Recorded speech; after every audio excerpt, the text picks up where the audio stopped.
Okay. Well, hello, everybody. My name is Hannah. I work for Visit Boulder. I'm on the marketing team. And I have with me today Tanya Pringle from the city of Boulder. I also have Adam Price and Blake Borgson from Airbnb. So we're excited to all be here today to talk about how to prepare for the Sundance Film Festival if you might be interested in listing your home or your property as a short-term rental. So I'm going to go ahead and dive right into our presentation because there's a lot to cover today. I'll start out kind of from the Visit Boulder perspective, and then we'll move into Tanya, who will give the city perspective on licensing, and then Adam and Blake will cover the Airbnb portion of the um, session. So let me go ahead and start up our presentation here. I hope everybody can see this okay. Um, Thank you for coming today. The session today is going to aim to kind of equip all of you, um, Boulder residents, surrounding area residents, with valuable insights on hosting Sundance Film Festival visitors and understanding the local requirements. I'm actually going to escape out of this presentation because I would like to start out with a poll, to kind of just gauge where all of you are at in this process so that we can maybe tailor some of our answers to each of you. Oh, it looks like my screen isn't sharing. Sorry about that. When I get back into the presentation, I'll make sure to do that.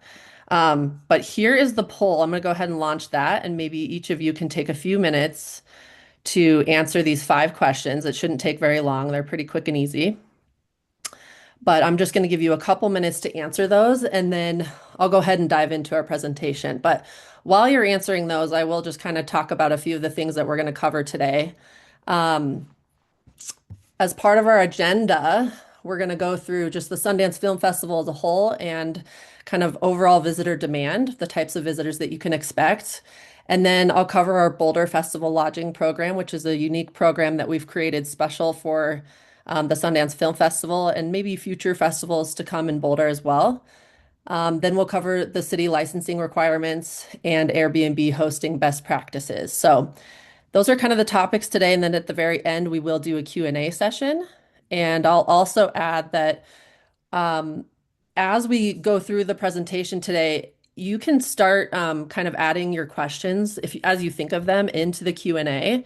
There should be a button here within Zoom for you to click Q&A. And you can add your questions in there. And then when we get to the live Q&A session at the end, Carlene, who's also on my Visit Boulder team, will be compiling similar questions and then directing them to the correct panelists who can help answer those questions. And hopefully we'll get to most of them. But if for some reason we don't get to your question, then we'll provide resources at the end where you can follow up directly with the panelists that could help answer your questions so that you can get those questions answered. So that is kind of, I will also add that we don't really plan on monitoring the chat closely because we're replacing that with this Q&A piece. So I'll just add all of that in there for you. And looks like 80% has completed the poll. So I'll just give you like one more minute and then I'll go ahead and end the poll. And actually, I can see the answers right here. So I might just quickly look through what everybody's submitting. It looks like a majority of you have never rented your home. Um, Looks like a majority are also located in Boulder, but some in other surrounding communities. That's helpful to see. Okay, these are great. Thank you, everyone, for participating in this. I think it gives us a good gauge of where you're all at, and we can help answer your questions better. It looks like the biggest question is preparing your home for guests. So that's what a lot of people are really curious about is how to prepare your home. Okay, great. Well, I'm going to go ahead and end the poll. Thank you, everybody, for answering those. Um, I will go ahead and jump right into kind of what is the Sundance Film Festival. I know probably a lot of you already know the answer to that, but I'm going to go ahead and start sharing my screen this time so that everybody can see. Make sure. Okay, hopefully, I hope you all can see that. Carlene will let me know if you can't. Okay. Perfect. So the Sundance Film Festival is the largest independent film festival in the United States and one of the most influential film festivals in the world. It's held each January over 11 days, and it showcases exclusively new work with every film presented as a world premiere. It serves as a launch pad for emerging and established filmmakers, highlighting diverse voices, unique perspectives, and compelling stories from across the globe. So, a really exciting event. My team got to go this past year, and it's just a really unique experience that is nice to get to enjoy with other people because you see such heart-wrenching films and just incredible stories, and to get to share in those with, your colleagues or your friends or your family is just a really unique and cool experience. So I will say that I think the visitors that come to this event are just genuinely excited about getting those types of experiences. And I know we can speak more to who those types of visitors are here in a little bit, but that's my personal perspective from getting to go. All right, we'll go to the next. Oops, sorry, I gotta X out of that guy. Next page. The Sundance Film Festival here in Boulder is going to happen from January 21st to the 31st in 2027. So we're getting actually pretty close here. I know we as the city of Boulder and Visit Boulder have been preparing for this for a long time now, but for many of you, you're just starting to think about it. And as our community kind of approaches this big event, there's a lot of planning and preparation that's taking place. I'm sure many of you have seen it in the news or things like that. But yes, we're getting closer and closer to this date, and this lodging component is a huge portion of that. So we'll talk a little bit more about kind of the types of visitors that are going to come to this event, just so you know what to expect as someone who might be hosting one of those visitors. A few of the different types are film industry professionals, filmmakers, the media, sponsors and partners, and festival attendees. And while there's some studio presence and even some famous celebrities, the reality is that it's mostly these types of visitors that are coming, and that they are coming with practical budget constraints. So they're not all celebrities, and we can't expect that. And so as we kind of think about who's going to be staying in our homes, and I'll move into this next too, but as we think about how do we price our home, I think that's an important piece to consider, is that these are your everyday people who are excited to get to show their films at this festival, are there working at the festival, their media, or they're just a film buff. So I think those are all things to consider. And many of the filmmakers that come, it's obviously their first chance to get to show their film, and they've put a lot of time and effort into showing that film, put a lot of resources into creating that film, and they're very limited in what they still have left to kind of spend in coming to this festival. So we really want to support them, the filmmakers, and provide options and opportunities for them to get to come stay without it breaking the bank for them. So I think that's just something important to consider as we think about who's coming. Couple comments on booking patterns. So there's a few different waves that kind of happen throughout the booking process. I think the first wave is happening right now, and it includes industry members who are festival regulars. They know they'll be attending, and they might even have jobs that require them to be at the festival. So that first wave is occurring right now. Another important piece to note is that many of the sponsors and partners of the Sundance Film Festival are interested in finding homes now. They have a lot of people who are they might be a corporate sponsor who have a lot of people with their corporation who want to attend. And so they're trying to find homes for larger groups of people. And maybe they'll rent up a few different homes for their staff, but they're looking now because they know they have to house a larger number of people. So just one note on that. I think as you think about when should I get my home ready and list it, I would say the sooner the better, because like I said, we know of a lot of those partners and sponsors who are searching right now and really eager to find the right home. Another note on that is that we have learned from the festival in the past that those sponsors typically like to book the same homes year after year. And this is a 10-year contract that we have with the Sundance Film Festival in Boulder. So the hope is that you'd be able to build a relationship early on and then book those same guests maybe year after year. So there's an opportunity there. Then in wave number two, there is just kind of a steady stream throughout the summer, consisting mainly of industry members. The need for housing will increase as we move through into fall and then even into winter as the filmmakers begin learning that their film has been selected for the festival. And then the third wave is kind of a surge that happens when the festival program is announced, and ticket selection begins. That's approximately 72 days out from the festival. That's kind of a specific number, but that's the number that we got initially from the Sundance Film Festival when we were kind of trying to figure out these different waves.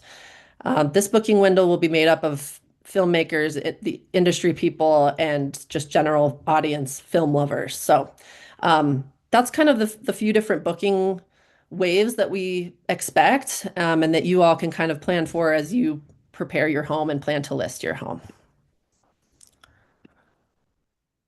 All right, I'll dive into the Boulder Festival Lodging Program. So this, as I mentioned earlier, is a special program that we created as a way to be able to house more people in Boulder for the festival. We knew that we weren't going to have enough hotel rooms specifically to house the 85,000 plus people that come for the festival. So we knew that we needed to create a way to open up more housing in Boulder and obviously for surrounding communities as well, to be able to house that many people. We also really wanted to keep the attendees and visitors in Boulder as close to Boulder as possible, just because we want that economic impact for our community, and so that's why this program was created, and it was done in tandem with the city releasing their new festival rental license for potentially any upcoming festival, but right now the only festival that's approved is the Sundance Film Festival. So we did that in tandem with that new license so that we could hopefully really encourage local residents to open their homes up for visitors for this festival. It's a great opportunity for homeowners and tenants to be part of this cultural moment for Boulder, and just share in the spirit of the Sundance Film Festival. So it's really kind of a fun and exciting opportunity for you. Obviously, we know that you're thinking about the income that you can get from this as well, but I think it's just important to also think about the cool experience that you get to be part of as that homeowner or tenant that's renting out your home to someone who's attending this festival. So that is kind of the program as a whole. One other thing I'll mention on that is that we as Visit Boulder vetted several local property management companies to just kind of remove that step in the process for homeowners, especially or residents who are new to this process, who have never rented their home out before, that maybe are nervous about finding the right property management company if they wanted to work with one. So we wanted to vet those ourselves so that we could remove that and you could feel confident that the list of vetted property managers we have on our webpage is ready for you to reach out to and potentially work with if that's the path that you choose. But you can also choose to self-manage. You don't have to work with a property manager to list your home. So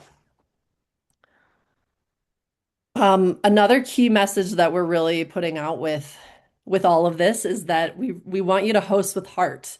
I think it's like I mentioned earlier, just a unique opportunity to get to host these festival goers, and especially those that are really seeking an authentic experience and getting to kind of experience these really unique and incredible films.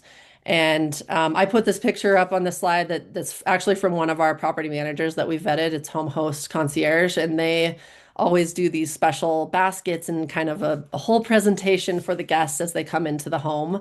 And I think it's just a great way of showing that you can really put a lot of heart into hosting these visitors. And there's all kinds of different ways that you can do that. But it's just important to think that that is truly part of the experience and how we can really make Boulder as a whole shine and show them what our community is all about. So Now I will dive into some of the pricing considerations because I know you're all thinking about it and probably have a lot of questions about how do I price my home, especially when I've maybe never listed it as a short-term rental ever. So I just want to talk through kind of some of the considerations to think about as you work through that. Obviously, everybody has a different home and a different location and different amenities, and there's all of those pieces kind of play into which price you choose for renting your home out. But we did visit Boulder, worked with several other partners to put out a suggested rate sheet that kind of just gives those pricing guidelines. It was created by doing an analysis of booking data from the past 2 years in Park City, the current January market benchmarks from Airbnb and VRBO, and feedback from Sundance sponsors and partners about current Boulder listings. Since this program is new to our community, these guidelines are being shared to help homeowners make these data-informed decisions about this income opportunity, while also supporting a welcoming experience for festival attendees and a wide range of housing choices. So, yeah, we have this up on our Visit Boulder website on our Write Your Home page, and I'll provide that resource here at the end so that you guys can get to this suggested rate sheet. But I think it's a really good place to start as you try to work through what what price do I choose for my home. We have it broken out by how many rooms you have, length of stay for the visitors, and things like that to kind of help there. But like I said, you'll still have to consider other components like your location and your amenities and age of your home if it's been updated, things like that. So obviously all of those come into play. Um, another piece is to consider that the thoughtful pricing around your rental supports the festival attendees and filmmakers by preserving a range of lodging options. I mentioned this before about filmmakers having those constrained budgets, and I think a lot of the festival goers are in the same place. So just thinking about that and realizing that yes, there is a lot of demand, but they're gonna find somewhere else to stay if they can't find the right price here in Boulder or even in the surrounding communities. And we know that there's a lot of lodging available all the way out to Denver and further north and further south. So people will find other places to stay if they don't find the right price. And if your home is highly priced, it may not get booked at all. So I think that's all important to think about as you walk through this. Um, you know, the guest experience matters, and as many of you are maybe new to listing your home as a short-term rental, you kind of want to build that profile. And I don't know, maybe Airbnb will talk more to this too, but you obviously are going to get a rating on Airbnb for your home and your experience, and price kind of equals that value. So making sure that your price matches the experience that someone's going to get at your home. And again, all of those pieces like the amenities you have, the location, the functionality and style, and even your responsiveness as a host, um, are all going to play into that value that people experience. So all of that matters. And then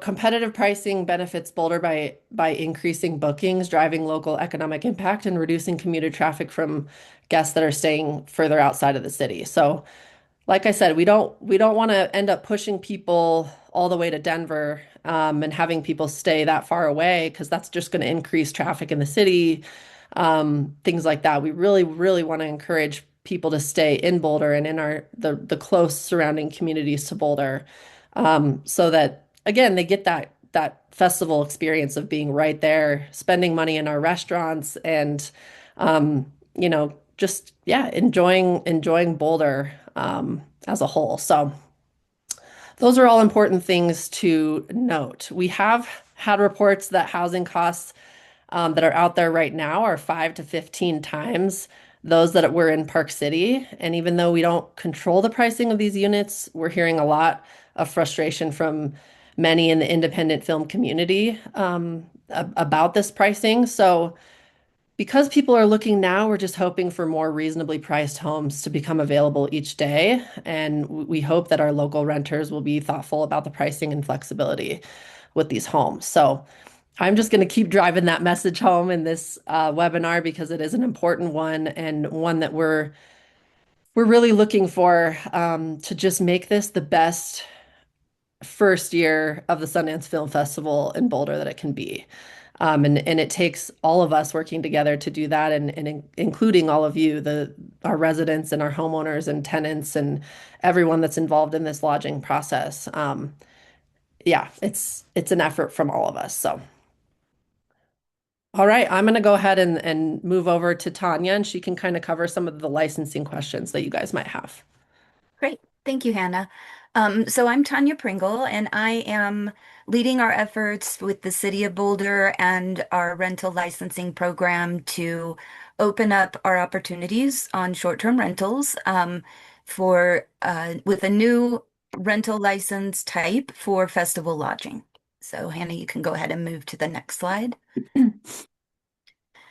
So we have several options for how you can offer your home to rent during Sundance, and these have expanded. So we have three types of licenses that would qualify for short-term rental, specifically during our special festival events like Sundance. So our standard short-term rental license, which is a program we've had for quite some time now, would still qualify. So if you already have a standard short-term rental, you are already in the license program and able to offer your home for rent right away.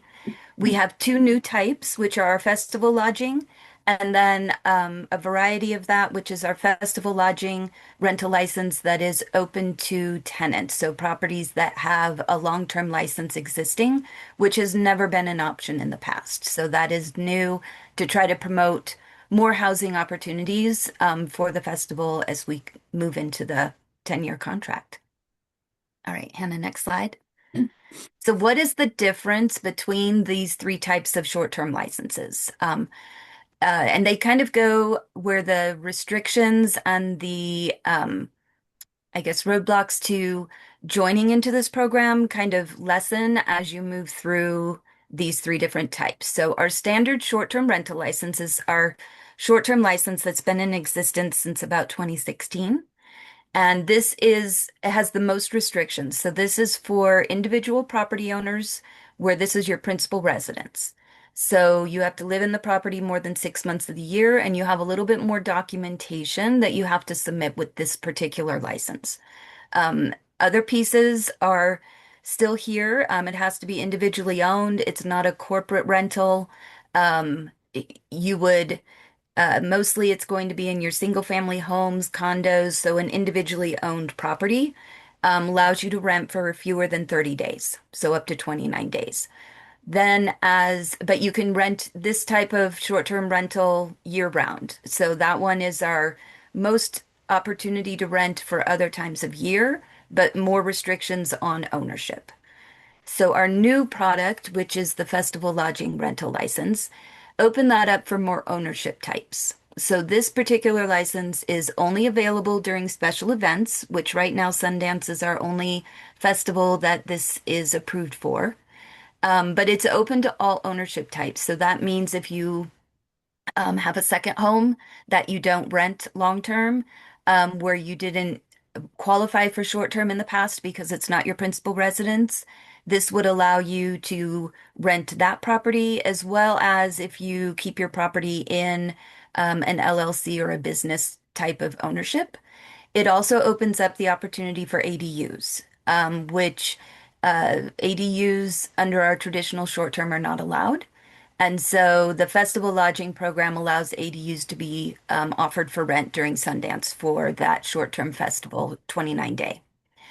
And then our newest variety of this is a festival lodging rental license that qualifies when there is an existing long-term license on the property. So this would apply to apartments, to multi-unit properties where in the past we've not allowed that. But it does require owner consent. And this one has a little different. nuance to it where that owner consent has to be on file first, saying we allow it in our property, knowing it has a long-term license. And then these are a 1 year license, where the other two are a 4 year. So if it's the owner of the property, it's going to be the 4 year. But if you're moving into a property that has a long-term license and you want to allow your tenants to participate, you would give that approval, and then those licenses are at a 1 year term. All right, next slide. So let me just kind of dive in. We touched a little bit on this already as we went through. So for a standard short term, fewer restrictions on when you can use it. You can use it year round. It's not only for festival, but has more restrictions on the type of ownership, and the principal residence aspect. It does have some annual requirements for that one as well, so a little bit more paperwork, but still very attainable. All right, next slide. Why we created the festival lodging. So this was an opportunity to reduce some regulations so that we could have more opportunities for housing in Boulder. So working hard to increase the eligibility for who can qualify to do short-term rentals during Sundance specifically. And it's only available to be used during special festival events that are approved by the city. Currently, that is just Sundance. Opening up opportunities for tenants, which we've never done, wanting to keep those visitors in Boulder and allow for as many people to participate as we could. Next slide. What are the requirements if you are going to offer festival in your building and you have a long term? So this is our newest option and probably has the most nuances that I get questions on, which is why I'm highlighting this. So if you have a long-term rental license, a property with multiple units, and you want to allow your tenants or possibly even the property owner if you have a vacancy, you want to maintain your current long-term license. Go ahead and submit that approval that says I allow short-term festival in my building, and then talk with your tenants, work out what your arrangements want to be with them and what your expectations are. The city doesn't negotiate that piece, so that is something that you want to make sure you're covering in your conversations with your tenants, how you expect them to operate. And then the tenant would be the one to apply for the festival lodging. And it would run concurrently with your long term. So you're not surrendering your long term. All right, next one. And then how to apply. It's the same process as all of our rental licensing. So we start everything online. So the direct URL to get you to our licensing program is boulderrentalhousinglicensing.com. That will give you all of our opportunities within rental licensing, and you're going to look in the short-term rentals section. From there, you're going to see either a standard short-term or a festival, and it's an online application. It's a pretty short application. It's gathering contact information. Um, you can see I have some application requirements. Some of those aren't going to apply. But if your property's in a trust, we just need to see that your name is part of the trust, that you are actually the owner or who is applying. But if you're the tenant, that piece wouldn't be required for you. Same thing with an LLC. We need to see that that who is applying is kind of tied to the property. Short term has the most requirements. That does require a driver's license because that standard short term has that principal residency requirement. So we'll walk you through that in the application. And then if it is a multi-unit property, we ask for a map of the property. It can be hand drawn, take a photo of it. It's nothing that has to be done by a design professional. We just need you to kind of outline on there where the properties are, where the different units are, and which ones you're offering for rent. Um, Processing is currently taking about a month.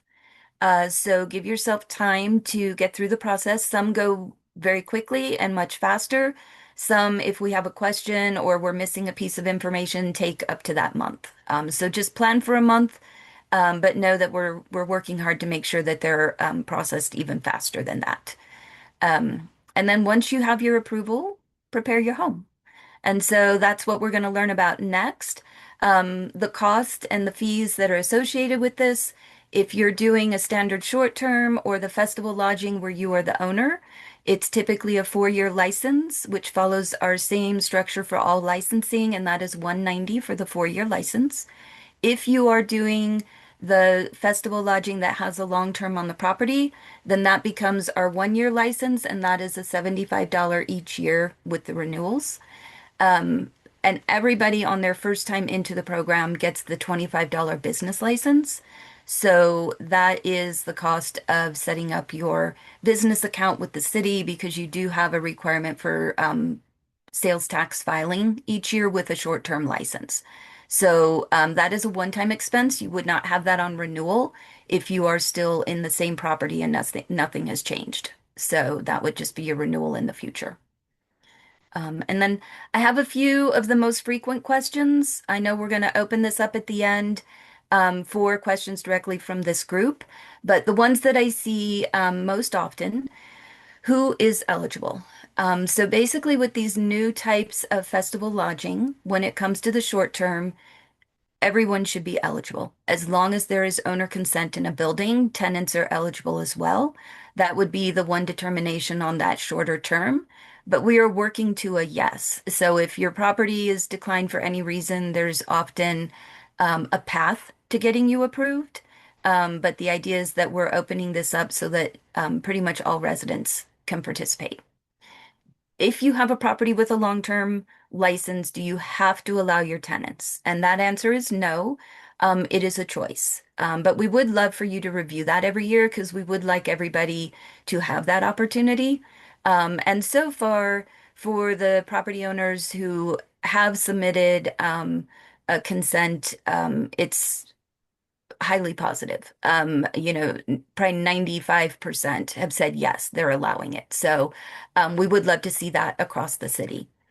What are the tax requirements with short term? So whoever holds the license is the person who would be filing the sales tax, and it is considered an accommodations tax.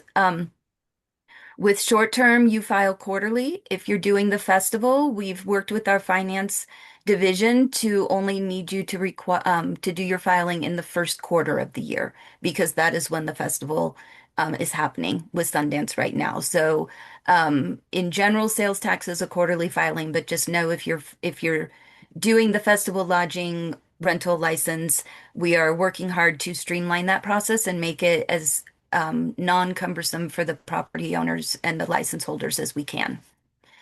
Resources, I know we're going to talk about that at the end of this, but there are a lot of resources that we have with Visit Boulder, as well as within the city offerings. So just check out our web pages, but we have some landlord resources, model leases, that type of thing. Um, yeah, and go through some of the questions. Not a problem. And advertising, once you have your license, you are free to advertise. But just make sure that you're offering it for rent during those festival times, especially if you're under the festival lodging license. And right now, the only festival that we have approved is Sundance. So that might be an opportunity in the future, but for now, we are just focusing on Sundance for this license. Great. I, And then I I had a message from Carlene about there being some questions right now. So, sure. Great, thank you. Yeah, we have a lot of great questions about the license and licensing requirements. One of the most common questions are for folks about surrounding communities, how this works for people living in Longmont. What about somebody living in Superior or unincorporated Boulder County? Yeah, so that's a great question. So the program that I'm describing is strictly for within the city limits of Boulder. What I would say is I know Louisville just passed a very similar ordinance modeled after ours. Longmont is in the process of getting theirs adopted. It's on their council agenda. Lafayette was not planning to do one this year. They're waiting to see how other communities are responding. I believe Superior is working on one. So if you're outside of our community, check with your community that you're with, and they should have some information up on their web pages. We are working hard to stay connected with them. And if you were to apply through Boulder, we would give you the contact information and let you know you're out of district for the city of Boulder and check with your local community. And if we know who those contacts are, we'll share them. Boulder County, so unincorporated, has an existing short-term program, and that would be the program that you're going through. So they're not specifying it strictly for the Sundance timeframe, but you would apply through their traditional short term. And there are two programs with requirements for Boulder County, depending on where your property is. There's like the closer in, more commercial, like I think it's considered outer range, like mountain range. So there's the more rural properties have some different requirements versus the more in-town unincorporated properties, and a lot of it is tied to safety code. And that's why they have some different requirements. But for Boulder County, just reach out to the county directly, and they have a lot of information on their website as well. And what about Erie? Erie, I believe, is not. I have not heard that they are doing anything this year. I believe they are also doing the wait and see, but that can change regularly. So, different there yet. Okay, thank you. We also have a few questions about affordable housing and if that is allowed, how to go about that process. Are there Correct. any restrictions for owners of permanent affordable housing with these licenses? That is a great question, and a great point for me to remember to highlight in the future. That is a major difference with our festival lodging rental license versus the standard short term. Standard short term has not in the past been available for affordable, but that is a restriction we removed with the festival lodging. So if you have tried to do this in the past and didn't qualify, you would qualify as an owner or resident of affordable under the festival lodging license. So just go ahead and apply. It's available now. And about HOAs, because the city is allowing you to get a festival license, you still need to go through your HOA. Can you Correct. talk a little bit more about that? Yeah, so we're still working hard to communicate from the state level, especially with HOAs. We've had a lot of support from the state wanting to foster those conversations and allow it. And if you do have questions about your HOA, you can definitely reach out to our program and we'll share some links to those resources. Um, just because you have a license from the city doesn't mean that your HOA would allow it. So you definitely want to talk with your HOA and make sure that you know their requirements. That is not a checklist item that the city verifies. The HOAs are really not under our purview for allowing you to have a license. However, from the state level, Jill Grano has been a great representative for us and continues to work on building some communications and resources to help you approach your HOA. We don't have to change the rules completely often takes some legal expense, but there are ways that your HOA could make a board decision to allow it and to document that in kind of like your policies within the HOA. So while I can't tell you which ones do or don't, because from the city side, we don't monitor HOA covenants, just talk with your HOA and know if you need that connection point. We'll definitely get you in contact with Jill to share some of that language that you can encourage them to find ways to adopt it and allow. Great. And then just a couple logistical questions about the application. How much does it cost? Mhm. So if you're the property owner and have never done this before, most likely it's going to be the 194-year license, which means that you get the license for 4 years and wouldn't have to renew at that time unless you chose to cancel it. If you are in a property that has an existing long-term license on it, so you're running it in tandem, whether you're the tenant or you're the property owner who wants to be able to offer any vacancies or corporate housing, that would be our 1 year license, which is a $75 fee. And then everyone for your first time into the program has the $25 fee for the business license. That goes from the city side, that is in tandem with the rental license. It does not get charged on renewals, but your first time in, you would get a business license for that short-term rental. Great. All the other questions, I will provide written answers in the Q&A so we can get Great. this moving, but thanks for all the Thank additional you. info. Awesome. Thank you both.